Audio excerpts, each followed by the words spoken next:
The Middle East wasn't called the Middle East before the West started calling it that. I learned this 3 years into college, 21 into the first generation, and so many poems deep about how this region is a cat back and forth under the DNA propping up my blood. I could stop calling it that.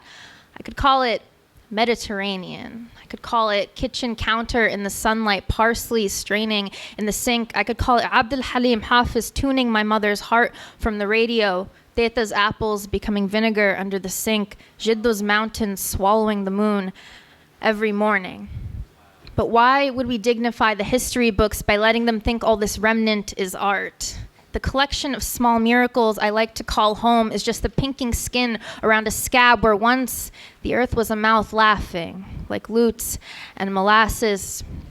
Why would we let the West think this jagged wound a birthmark, like it was here all along? They don't teach it like this. A toddler dipping into the finger paint innards of the cat, rubbing it on the fridge, then smiling up at you stupidly like this is art. No.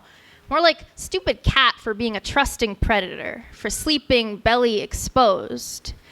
And poetry workshops. They tell me to be less poetry about my rage. Poetry workshops also tell me to be less poetry about my poetry, to never let the poem know you're talking about it. Never let it know where you are, what it is. Don't talk about writing. Never talk about writing. This is a game to play while your people burn. Today in the sun, tomorrow too, but the next day leather on the tectonic hot plate under the West's tongue, under the hiccup holding a pen drawing new lines where the earth was already wrinkled. They call the zigzagged eastern border between Jordan and Saudi Arabia Winston's hiccup.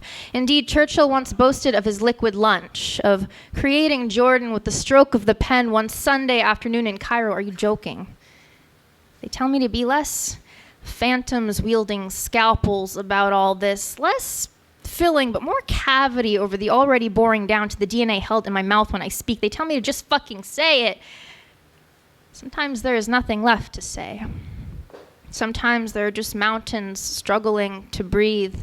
Just Abdul Halim Hafiz singing revolution from the kitchen counter, his heart stuck in the static's throat, and the overwhelming twitch of the fingers into a fist of the squeeze around the pen. Sometimes there's only the bubble on the job application where you get to fill in the circle next to white/Middle Eastern because you're working hard today. You're a good American today. You get to be white today.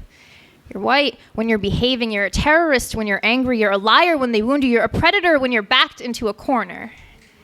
You are the earth's oldest apples.